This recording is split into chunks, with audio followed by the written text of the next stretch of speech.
उबैद भी आंधियां आए, तूफान आए, कायनात इधर की उधर हो जाए, कुछ आपके पास रहे कुछ ना रहे, आपकी कोई ख्वाहिश पूरी हो या ना हो, कोई आपसे राजी हो या कोई नाराज हो, बस आपने इश्क आले मोहम्मद का दम नहीं छोड़ना। इश्क आले मोहम्मद आसान नहीं है। अल्लाहुम्मा सल्ली अला मोहम्मद व आले मोहम्मद। इसमें पत्थर, इसमें गालियाँ, इसमें बटे, इसमें बहुत कुछ है, लेकिन इसका जवाब सिर्फ और सिर्फ मुस्कुराहट है, बेशक है, बेशक। इसके अलावा नहीं। पत्थर का जवाब सुभान पत्थर से, अल्लाह। गाली का जवाब गाली से लेना सुभान ये व अल्लाह। आशिकानी आले मोहम्मद नहीं है। अल्लाहुम्मा। मेरे पास अहले सुन्नत एक दोस्त तशरीफ ले आए, बोलो तो मुझे एक छोटा सा सवाल है। कहने लगे जी बताइए। मैंने कहा कोई आपको पत्थर मारे क्या करोगे? कह रहे शाह साहब मैं उसको 2 मारूंगा।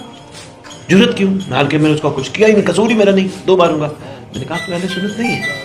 मैं तो 2 खाऊंगा। कहने लगे जी वो कैसे? एक और मार। मैंने कहा सुन्नत का अहल वो होता है जो पत्थर खा के दुआ देता है, बेशक है, वो है सुन्नत का अहल। ऐसे। तो बहरहाल उबैद साहब, नाइस टू मीट यू। अच्छे इंसान है, साहिब ज़मान आप पे मज़ीद खैर और बरकत की निगाह फरमाए। आमीन। और आप जैसे और आशिक भी इकट्ठे हो जाएं ताकि अली के बेटे का दुनिया में जल्द ज़हूर हो अल्लाहुम्मा और सल्ली हम अला सब मोहम्मद व उनके आले वफादारों में मोहम्मद। शामिल अल्लाहुम्मा। इंशाअल्लाह।